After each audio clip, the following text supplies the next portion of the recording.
Wait, I'll show the Robin.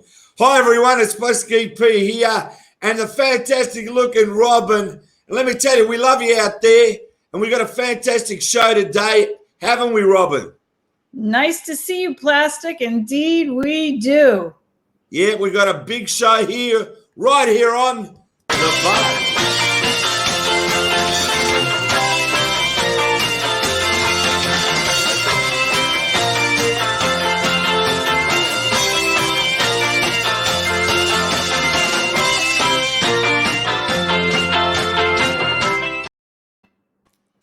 Right, straight into today. We got a fantastic guest. Here's our guest, and it's Dan EALEY. How are you, Dan? Reporting for duty. Here I am in the friendly state of Tennessee. Great to have you, Dan. Welcome. Thank you. Glad to be here. Now, Dan, if you can tell everybody about your fantastic Facebook pages, Paul McCartney and Wings Junior's Farm. Tell everyone all about that. The page is Paul McCartney and Wings at Junior's Farm on Facebook. Come and join us, and we talk about Junior's Farm and how I hung out with the band, and I show a lot of my personal photos and my contacts with Wings members and all kinds of things that I think if you love Paul McCartney and Wings and the Beatles, you're going to like. That's great. Can you tell us a couple of stories? And as I said, you're very good friends with Denny Lane. So just tell us a few stories, what it was like hanging out with Paul and the guys. And were you there when they recorded Junior's Farm, the song? I love it. Well, Adrian Allen, who is the author of a book on Wings, says I'm the first person outside of Wings in America to hear them live. And I hadn't thought about it before, but it made sense. In 74, they came to America. They were in Lebanon, Tennessee, and I was there hiding out in the field a lot of times and outside the garage. And they were playing live. So I guess he figured that out. And he says I'm the first person in America to hear Wings live. That's amazing. I had to sit around and think about it for a while and come back a couple of days later, and I guess he's right. It makes sense to me. As far as the song Junior's Farm goes, I would hear the band practice. First of all, I pretended to be a reporter, and I called up Chris Charlesworth from Melody Maker magazine, and I told him I'm a reporter. Paul and Wings are in Nashville. I want to cover them for your magazine. He said, well, do you have any experience? I said, well, yes, I've done a multitude of stories, and I'd like to represent your magazine, but I'm going to need a letter of authorization to get in. He said, well, no problem. I can take care of that. So on June 9th of 74, my letter arrived that gave me permission to get in. Now, the problem was how to find where they are, because it was a hush-hush secret. I mean, MI6 and the NSA did not know where Paul and Wings was staying in Tennessee. But I caught a few hints about it, that they were in Lebanon, Tennessee, on Franklin Road in a doctor's house, a mansion with a pool. And I gathered my letter, and I got in the car one Sunday morning and drove down there and drove up and down Franklin Road looking for this mansion with a swimming pool, and I saw nothing that resembled it. And it's Sunday morning in rural Tennessee, and there's no one on the back roads to ask. So as I was getting ready to give up and turn around and come back home, I saw one man on the road, a farmer. And I said, there is no way that he knows what's going on here, but he's my only option. So I pulled up beside him and I rolled down my window and I said, sir, can you tell me where there's a doctor's house on Franklin Road, a mansion with a pool? He said, there's not one.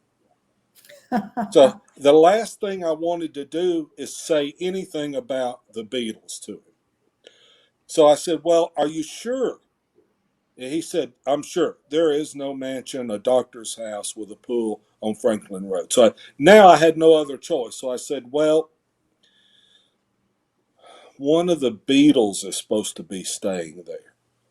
He said, you mean those fellers from England? I said, yes, sir. They are from England. He said, well, they staying up at Junior Putnam's place. He said, but they don't have a swimming pool.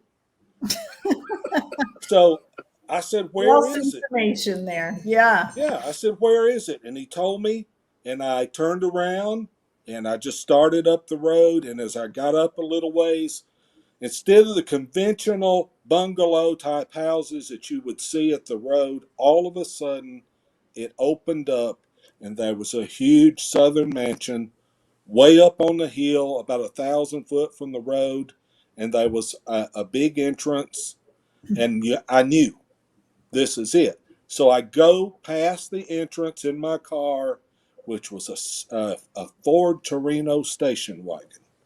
And I pulled in the first driveway to turn around, and I see Denny Lane standing under the shade tree and Jimmy McCullough sitting on the ground. And I pulled in and got out with my letter. And I said, my name is Dan EALEY. I'm with Melody Maker Magazine. Chris Charlesworth sent me. And I got no reaction. They were just staring at me. And I said, again, I said, you know who Chris Charlesworth is, don't you? And Jimmy goes, yeah, I know who Chris Charlesworth is. I said, well, that's why I'm here. So I got in and I said, hey, I got a guitar in the car, a Les Paul. Would you like to see it? He goes, yeah, bring it out. So that's the icebreaker, you know. I pulled out this Les Paul and I was handed it to Denny and I said, hey, could you show me the opening lick to Band on the Run? He says, I don't want to play no guitar. And Jimmy sitting on the ground, under the shade tree, he goes, let me see it, man. I'll show you.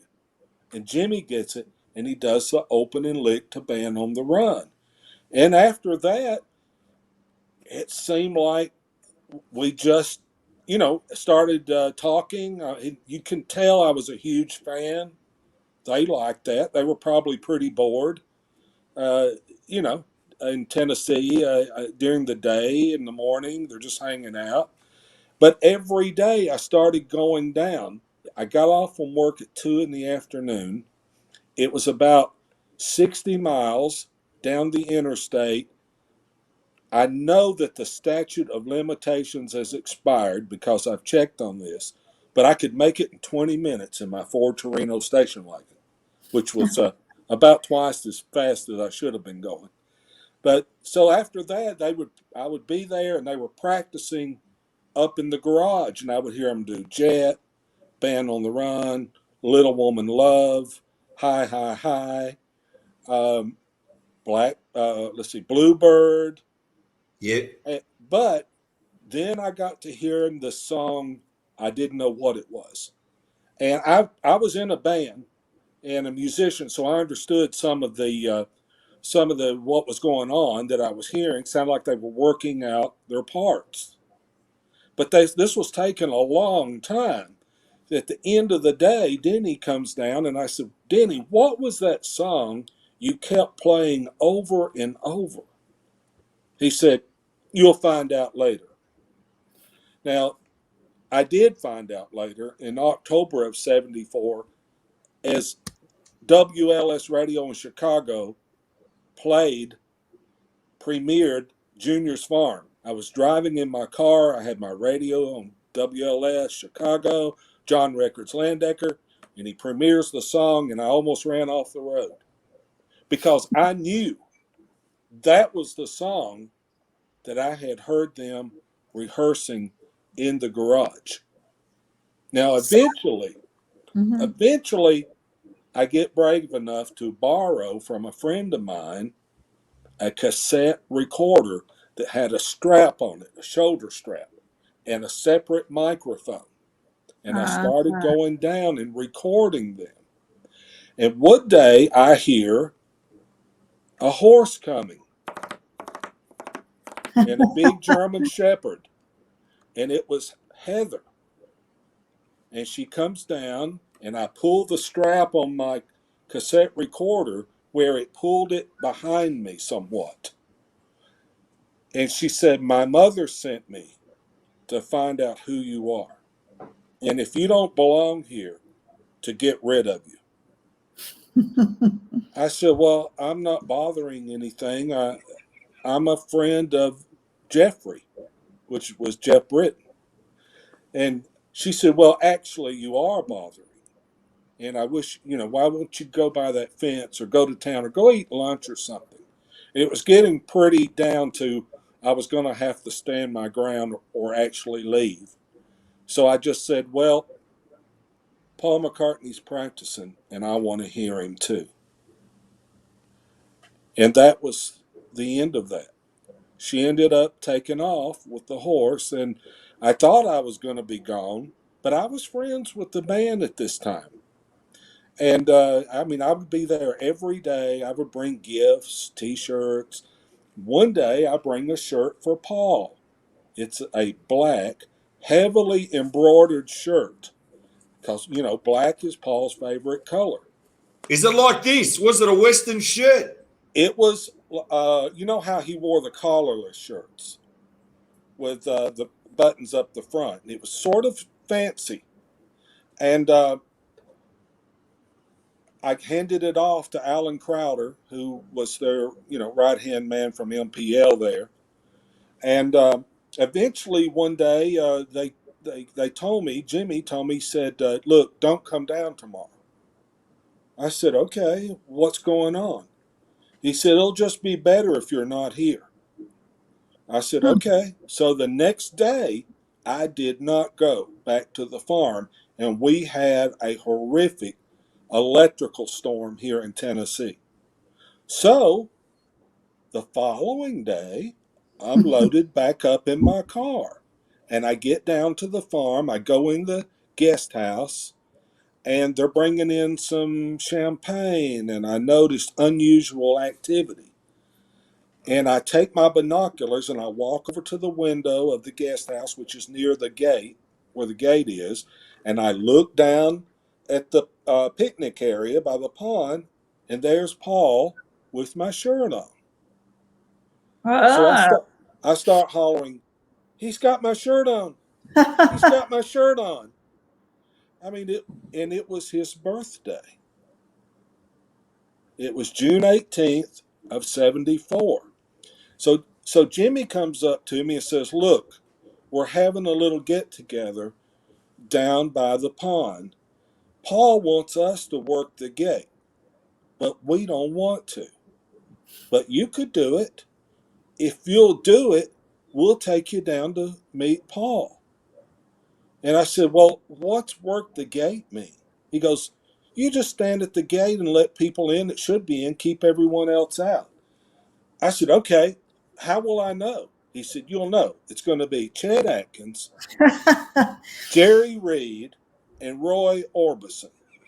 I said, "Okay, no Wow. problem." So I go down to the gate. It was very hot, about 96, 97 degrees. Sun's beating down. I'm out there. And the picnic area is about 400 feet from me. I can see it from my position. And here comes a black Porsche down the road. And it eases in, and I look up, and it's Roy Orbison. And he has leather on, black leather jacket, black leather pants. I'm peering into the cavity of the car, and he is, I can't believe that it's 100 degrees out and he's got leather on. But then I suddenly concluded it's more important to look cool Oh, yes. than to be cool. So I There it is. waved him on in. Now I figure out that sooner or later, Paul is going to send one of the guys in the band up to get me. And I'm sort of watching down there, doing my job they asked me to do. I'm looking down there, and I see somebody walk away from the little pavilion. And I look, and it's Paul, and he's coming toward me alone. It's pretty scary when a beetle is walking toward you. So as he approaches, I took my camera out of my pocket and I laid it carefully up on the gate post because I didn't want anything to screw this up, you know. So Paul, the first thing he says to me is, "You're the guy with the bass." He was talking about my Rickenbacker bass, which I had. I'll tell you that I gave it to Denny Lane to give to Paul. And I said, "Yes, I am the one with the bass." He said, "You know, it would be silly for me to keep it." And he and I walked together down to the pavilion. There's no one there but the band now and Roy Orbison. And Paul says, "Dan, I want you to meet Roy Orbison." And so there I am, shaking hands with Roy, hanging out with Wings on Paul's birthday. And here's what I remember. Linda had a peasant dress on. Now, you have to be of a certain age to understand what a peasant dress was, but Linda had a peasant dress on. They had a little background music going. It was a very low-key party. And Paul had one arm around Linda's waist on one side, and Denny was on the other side, and he had the other arm around her. And the music was just going, and it was magic. It was Paul's birthday, and I was living the life of my dreams. Now, about the Rickenbacker bass.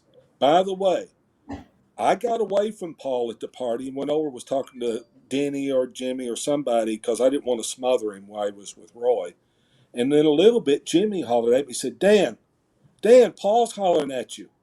And I looked around, and Paul and Linda had gone to the rental car, which is pulled down in the field next to the pavilion. And Paul was waiting on me to come over to say goodbye. I mean, that's what a nice guy he is. And I said, "Paul, you know what's on Nashville TV tonight?" And he said, "Well, what's on?" And I said, "Yellow Submarine." I said, "Are you going to watch Yellow Submarine tonight, Paul?" He said, "Well, I don't know. I don't know." But that was when he pulled out then. So on one of the occasions when I got out of the car, I'll show you this picture of me. Yes, that's me. That's how I looked in the 70s. Great picture. That's me with Denny and my Rickenbacker bass. And Denny's playing it and he's dancing around. And suddenly Denny goes, "Paul would love this." I said, "Well, okay, give it to him." And I left my Rickenbacker bass. Now, again, he kept it for about 3 weeks, and he said that according to Jeff Britton, Paul's drummer at Wings, Jeff says the bass was a problem for Paul at the farm, that he had it up at the garage where they rehearsed, and he was tinkering with it and playing it, but he couldn't come to terms with taking a young fan's instrument and keeping it. So he said he finally, after keeping it about 3 weeks, decided that he would just play it some up there and give it back. And it would mean more to me. This is Jeff Britton's words, that it would mean more to the fan to have that bass than it would be for Paul to keep it. So that's Jeff Britton's recollection of the story about the bass. Now, here's what people always ask me. Why didn't you have Paul sign it? I had the bass on. I'll get it now. I had the bass on, and I was looking at it, and I was thinking, where can I have Paul sign it? Now, this was a new bass in 74, and it wasn't a cheap one either. This was the model that Paul played. And I decided, I don't want him messing up my bass. So I flipped it over. And I looked at the back and I thought, I could have him sign it on the back and then it wouldn't mess it up as much. But here's what happened. I didn't have Paul sign it. After the weeks of being there, recording them and hanging out with them, I eventually came back to my hometown in Cookeville to my band, and I had a record with me that Jimmy gave me, which I still have today, a one-sided demo of Soily, live in Newcastle, handwritten acetate. And in '74, Soily wasn't even released yet. My band was playing this song at the clubs here. But I came back and I sold my bass to a gospel bass player who was probably in his 40s, and I got tortured by my bandmate who was with me when I gave the bass to Paul constantly about why did you get rid of it? Why did you sell it? Why did you get rid of it? So I eventually called the man who bought it up and I asked him if I could buy it back. And he said no. Paul McCartney played this bass. I wouldn't take anything for it. So I have to put up with him living in my hometown all these years and me playing in the band still today with the same guy who tortured me because I sold it and was with me when I gave it to Paul. But in 1995, the man who I sold it to passed away, and his name appeared in the local newspaper in an obituary. And I was thinking, where is the bass? I eventually got in touch with a family member, his daughter, and she called me back. And I said, hey, I sold that bass to your dad. I had a lot of emotions tied up with it. I'd love to come by one day and just put it on for a second, play it, and I won't take much of your time. One last time, I'd just like to see it for 5 minutes. She said, Dan, when Daddy passed away, it went to his sister in Nashville. I said, what? She said, yeah, and she suddenly passed away unexpectedly. Wow. And her daughter got it, and either her daughter or her boyfriend sold it or pawned it. Now, I hear all this at one setting, and I said, well, thank you for calling me back. And I tell my friend in the band, it's over. The bass is gone. I'm never going to see it again. It's probably under somebody's bed somewhere. It's in some pawn shop somewhere. And I'm just going to buy me another one and be happy and move on. So I buy me another 74 blonde Rickenbacker, and I've resolved this. And my friend said, I said, besides that, Billy Dyer, who I took to meet Paul too, I said, I didn't write down the serial number. How would I ever find it? He goes, well, let's look at it. So we look at this picture of me with it in 1974. And you see this dark spot down at the bottom. Do you see that? Yes. And then Yes. above my hand, there's a knot. Do you see that? This knot. Yes. And Yes. that is very uncommon on a blonde maple Rickenbacker. And Billy said, "You're lucky. You're lucky because that's how we'll find that bass if we ever run into it." He said, "Let me put this picture on my iPad, and I'm out and about. If I run into it, I'll know." And I'm thinking, you are out of your friggin' mind. You're not going to run into this bass. It could be anywhere. But yeah, go ahead. Put it on your iPad. So he does. And on May 19th of 2017, I'm on the phone and he calls me and I don't take his call. I send it to voicemail. And he calls again. And I send it to voicemail again. And he calls the third time. And I tell the party I'm talking to, hey, let me take this call. It may be important. Well, my phone went off that I had a message. So I didn't listen to the message. I just returned the call. I said, why are you blowing up my phone this morning? He said, if you're not interested in this bass, I may just buy it myself. I said, what bass? He said, Wow. the pawn shop in town across from the donut shop. I said, yeah. He said, I just went in there and they said, Billy, do you think Dan would be interested in a bass? Billy said, probably not. He's got several. What is it? They said, it's a Rickenbacker.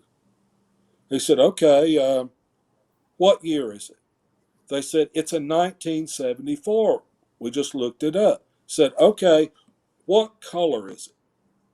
He said, it's maple. Said, but we sold it yesterday. Said, what? He goes, we had it in here for over 10 years.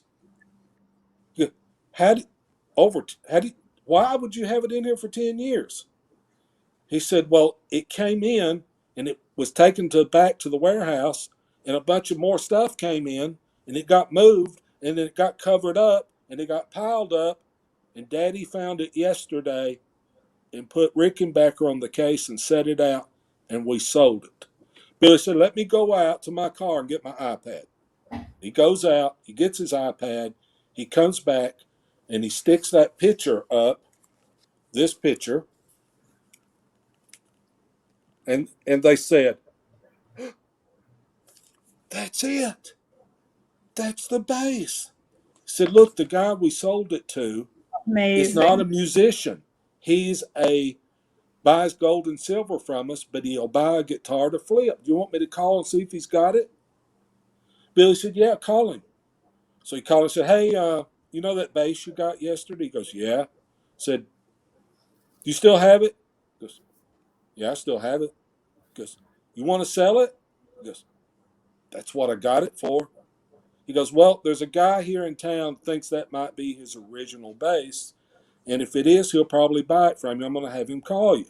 So they call me and tell me this. Now, I'm not totally convinced at this point that this was mine because I've not seen the photo that Right. he has of the bass that he has, right? So I call the guy, and I'm describing it to him, and I said, look, I already have a 74 Maple Rickenbacker. If your bass that you have is not mine, I'm not interested in it. Could you send me a picture? He said, well, it'll probably be tonight.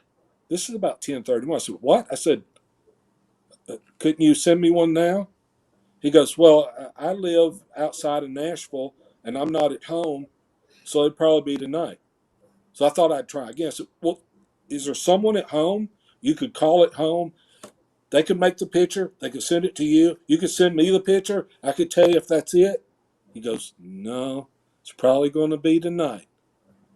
I said, all right, well, here, I'll send you the picture of my bass. Here's the 2 markings on it that you look for, and please call me as soon as you can.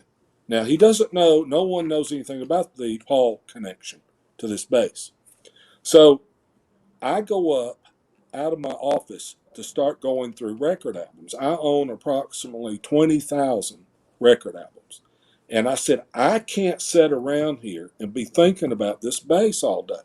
So I'm going to go and get my mind off of it. In about 20 minutes, I'll show you, I got a text, and I took a picture of the text that I got from the guy along with the date from my phone. It's So great picture. you see you can't see See the it. one mark. It's dark, but I let me can see. see it. Yeah. So I instantly knew That's that's it. amazing. So I called my friend Billy. I forwarded this picture to him, and he immediately calls me, goes, that's it. That's the bass. We found the bass. That's So amazing. I said, listen, I got to call this guy, and I can't be acting crazy. So No. I said, give me a second. Let me call him and buy it, and I'll call you back. So I called the guy. I tried to calm down. I said, well, yeah, that looks like mine. I said, look, I want to buy it. And I made him an offer. And for cash, I said, if you'll meet me in Lebanon, Tennessee right now, I'll buy it, because he was not too far from Lebanon.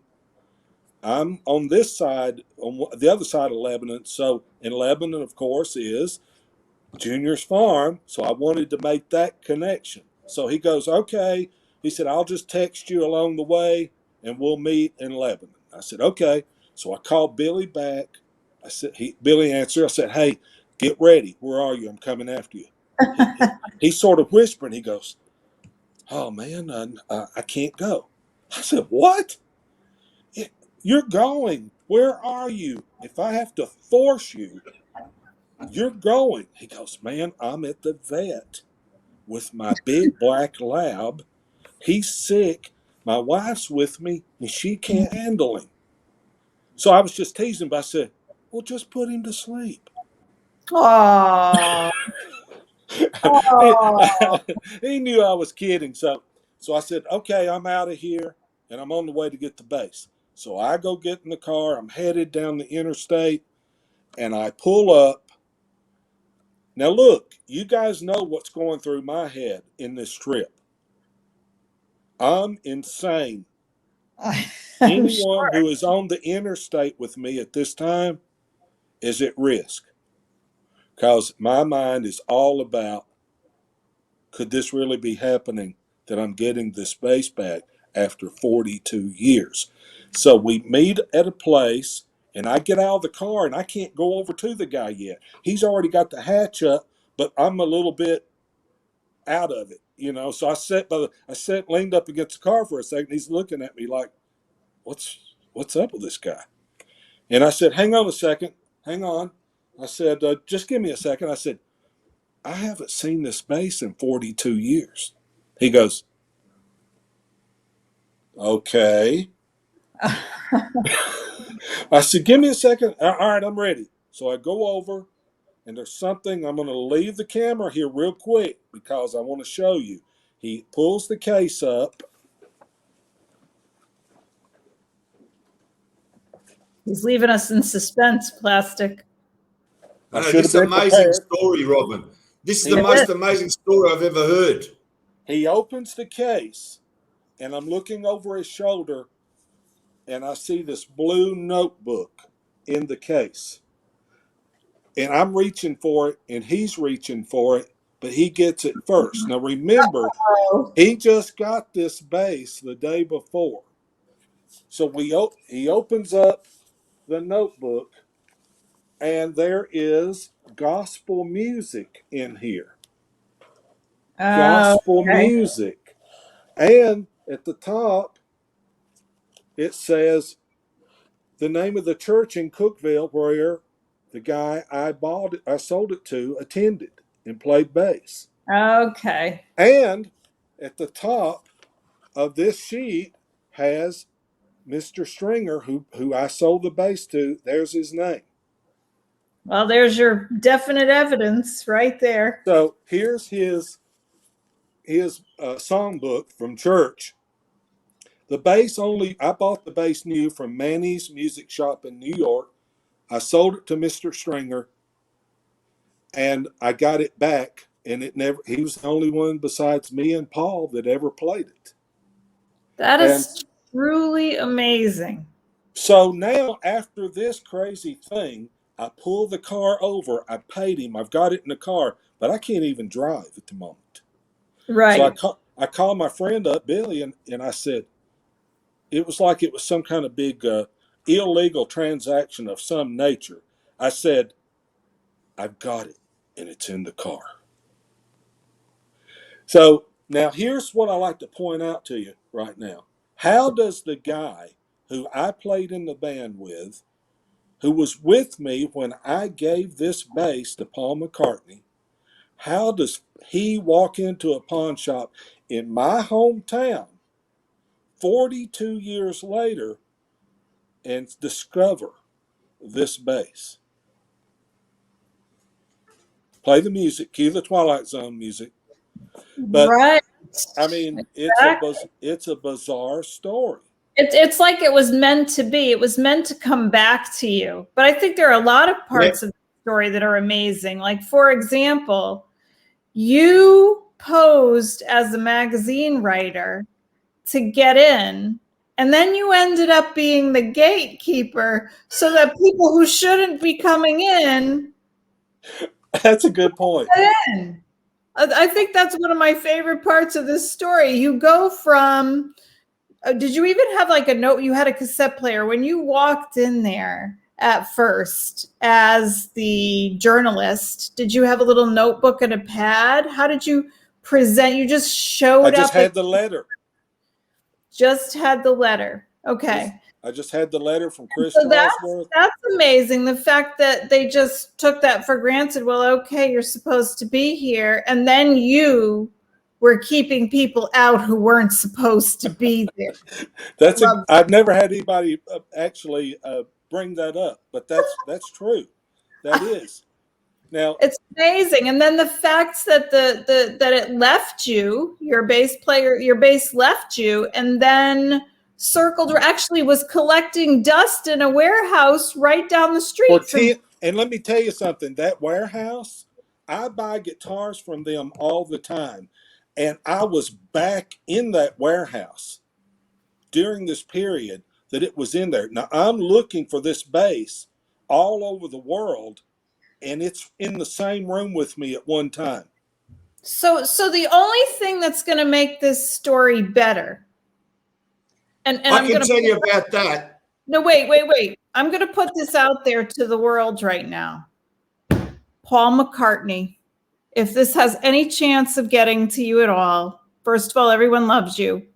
Please, dear God, sign the man's bass.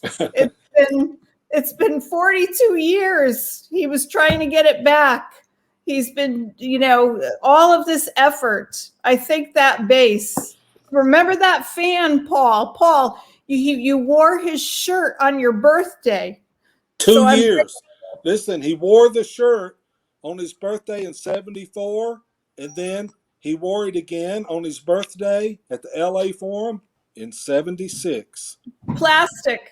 Hey, I want to say something, right? Because I heard the story. But if I was going to say a story, right? This is the story I would have liked to have heard. Don't get me wrong, right? But I'll give it a total different spin. I hear that Paul McCartney's at a doctor's house with a pool.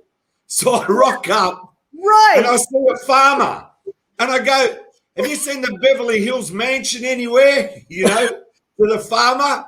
And the farmer goes, sure, they're staying at my house. He owns the mansion, get it? The farmer. Then he goes there and he goes, you mean this guy, Paul? Hi, Paul. This is Dan, right?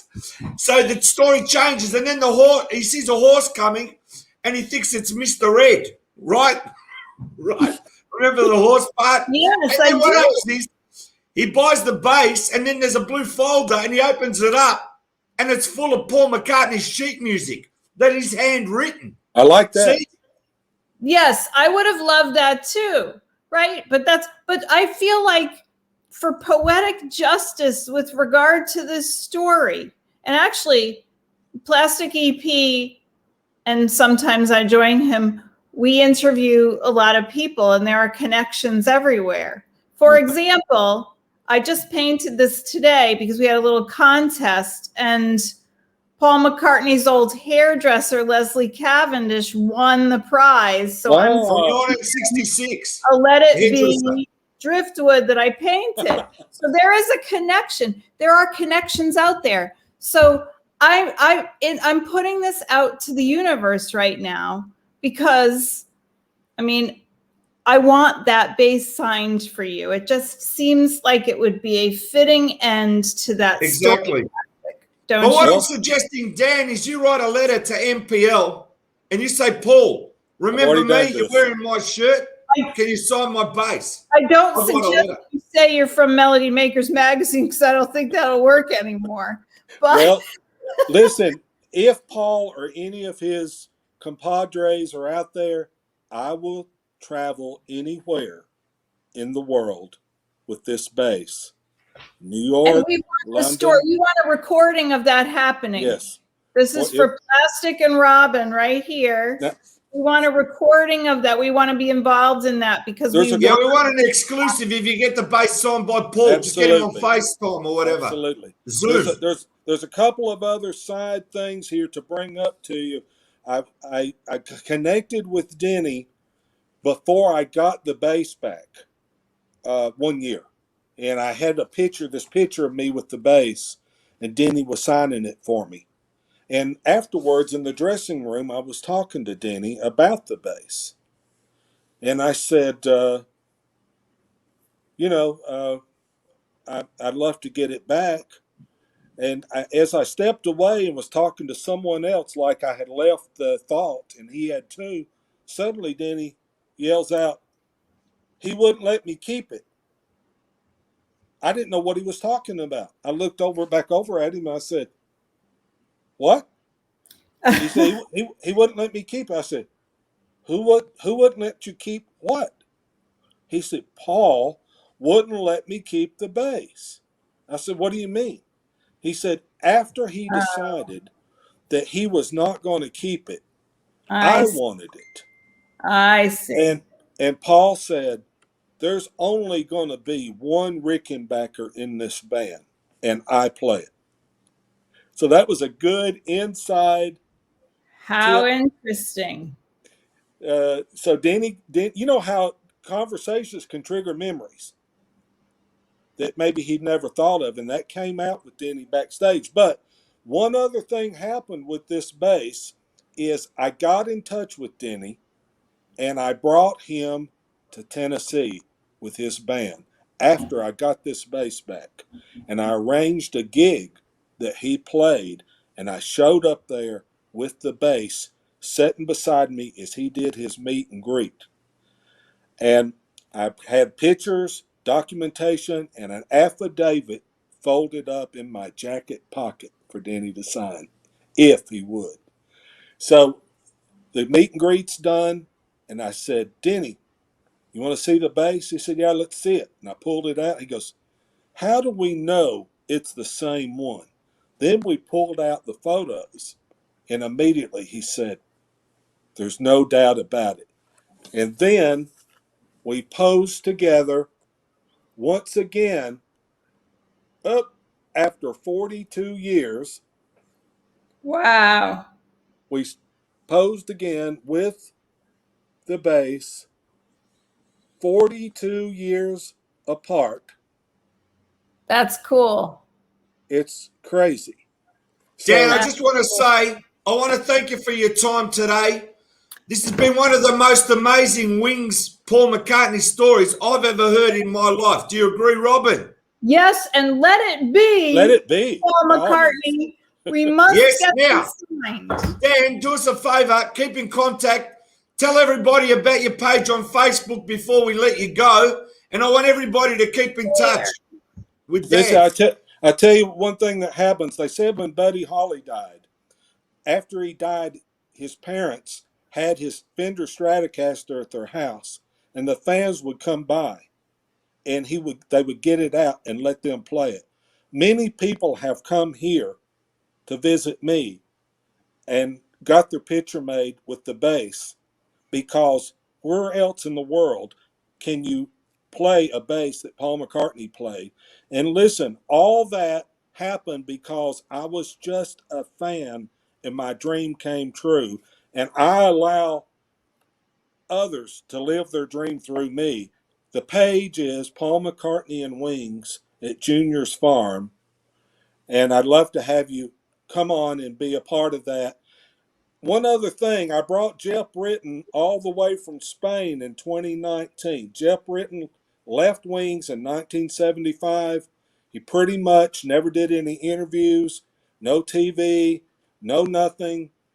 I'm a private detective. I don't know if I brought that point up to you. I have been for 34 years. And I tracked Jeff to Spain. It took me 4 years to reach him. And I eventually get a hold of a guitar player who's playing with him, sent my picture of me and Jeff together, and Jeff replied with his email address to me. We started a very long, very careful reuniting of our relationship, and I eventually talked the guy who played with McCartney and Wings and never did any interviews or TV or anything, books, basically put it behind him. I talked him into getting on a plane in Spain and coming here to Cookeville and playing with my band for the 45th anniversary of Junior's Farm. And Cool. he signed an affidavit for me on the bass. Oh, great. Here is Denny's signature about the Like bass. a certificate of authenticity there. Here is Jeff Britton's from all the way from Spain. Awesome. So listen, Denny says I was amazed to wake up one morning with Denny sending me a video, or one of my friends sending me a video of Denny saying that I was one of their best friends during Wings period in the 70s. I was honored by that. And then Jeff makes the claim that what he says, without me, Junior's Farm would have been forgotten a long time ago. I don't believe any of that's true, but I do my best to keep it going because I love all those guys. I was just a fan, and it worked out for me. And so, you guys who always wanted to meet Paul, to stand toe to toe with him and have a conversation, it's an extraordinary thing. I told him, I said, Paul, when the Beatles broke up, a couple of things happened. The fans broke up too. Mm. I had friends who were John fans, and I had friends that were Paul fans. And I said, when you guys broke up, we broke up too. A lot of us never spoke to each other again about it. Can you imagine standing toe to toe and having that conversation with Paul McCartney? Unbelievable.